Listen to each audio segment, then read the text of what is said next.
What is up, guys? Welcome back to the Figure Hideout. It's been a while since I last reviewed an Iron Man figure, and today I am thrilled to introduce this latest release, the black and gold version Mark VII. As you might have guessed from the name, this is another exclusive Iron Man, and it's also an limited edition. But this time, the quantity is quite large.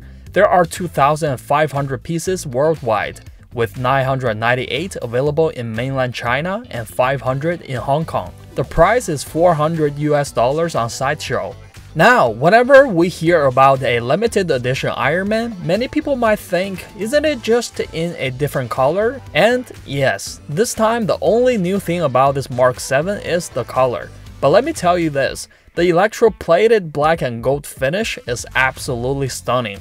It perfectly matches my personal taste. Although I'm not a big fan about flashy gold and other blings, but this one has a super high-end, exquisite feel. You could probably convince your significant other that this is a collaboration between Hot Toys and a famous Parisian fashion brand. I bet she or he would believe it. The figure truly has a luxurious vibe. Before getting your hands on this beauty, I'd recommend getting a pair of gloves. I usually handle my toys quite roughly, but even I had to be prepared this time, because the surface is so shiny. It collects fingerprints like no other die-cast Iron Mans before. The toy's packaging follows the typical die-cast series style, with a brown shipper on the outside. Inside, the box features a black and gold color scheme, with some reflective gold elements. The front has a simple design with a silhouette of the arc reactor. Because this is a product under the first Avengers film, there are Avengers logo on the front and sides. Inside, the box lid is labeled with the toy's name. The inner box has two layers. The top holds the body, hands, and shoulder missile launchers. The bottom layer contains some leg and shoulder pieces, forearm armors, laser effects, and the stand. The batteries are still in this sealed cardboard. I guess we will no longer get those little clear plastic boxes. The stand is same as the ones used in the upcoming Flash series, but we will get to that in the accessory section. The figure's body and dimensions are the same as the original Mark VII, so to save you some time, let's skip all that and focus on the electroplated surface. The real thing looks very different from the official photos. I feel like the photos are heavily photoshopped, especially the gold parts, which appear similar to the previous die-cast Iron Man figures. What you're seeing now is me using the faceplate from the original Mark VII on this figure. The photos look more like this. But if we compare them side by side, you can see the difference is very noticeable. And the black areas are also this mirror-like finish. That's why I said you might want to prepare a pair of gloves before getting your hands on it. There are a large area of black. One little fingerprint will ruin the whole scene. The electroplating is covering not only the outer surface, but some of the inner sides too, like the chest, inner side of the leg armors, feet, joints on the waist, and more.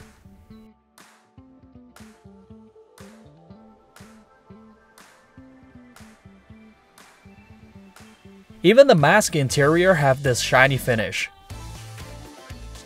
Uncovered parts are mostly the plastic joint connections.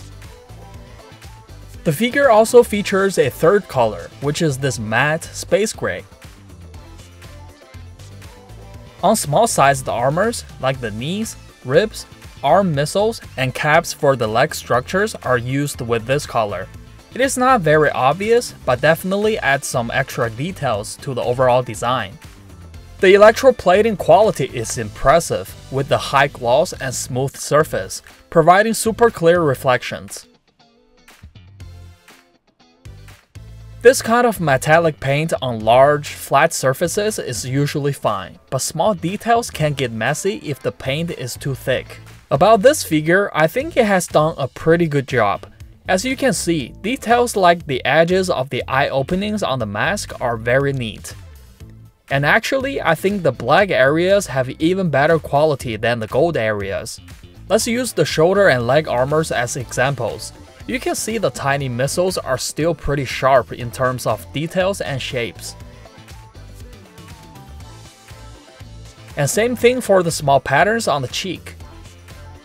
The gold parts, because they are shinier, it's harder to see the details clearly, and somehow I think the golden paint is a bit thicker than the black paint. Use the inner chest structure and rib armors as examples. You can see their details are less sharp. Also, these two little holes on the faceplate are not so visible. All accessories are the same as the original versions. The default hands are a pair of fists. Additional, we have a pair of repulsor firing hands, a pair of hands with articulated fingers, and a pair for shooting lasers. There's no change at all for the lasers. For the shoulder missile launchers, we have a pair of this, and a pair in the standard look.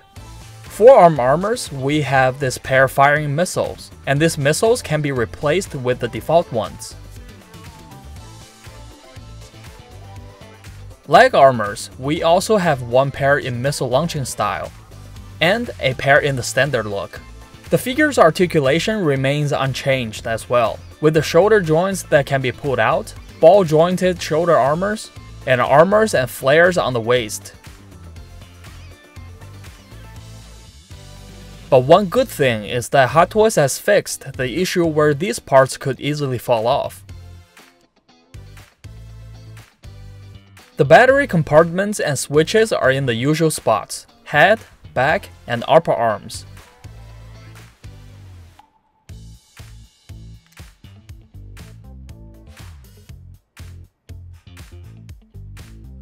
The lower legs are removable as well, which means you can turn this one into the pod shape too. But the only problem is there are no matching accessories are included. I wonder if anyone can paint these red parts into black and gold to match with this one. I bet it will look super badass.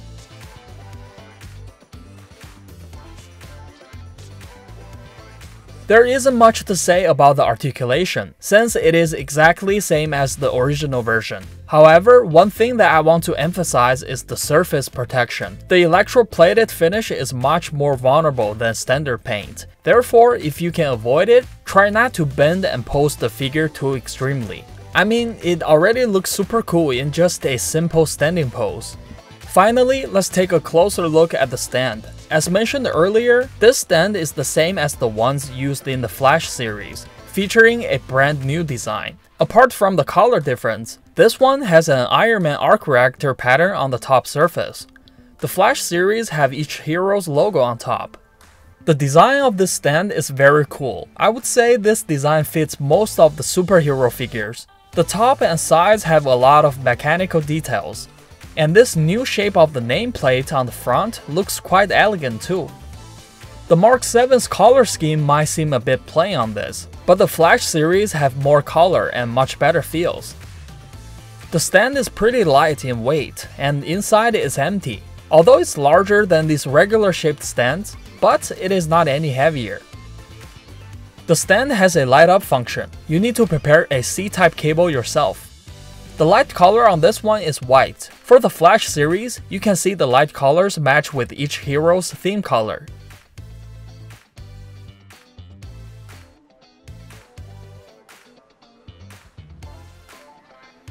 Overall, if you own the original version, you should now have a good understanding of this black and gold version Iron Man Mark VII. It is indeed visually striking and a good addition to any collectors. Compared to the 100th anniversary version and the Mark 21, I prefer this one. Let me know in the comment which colorway is your top select. Alright, there you have it, the black and gold Mark VII from Hot Toys. I hope you all have enjoyed the video. If you did, please like and subscribe. Remember, play with a style. I'll see you guys in the next one.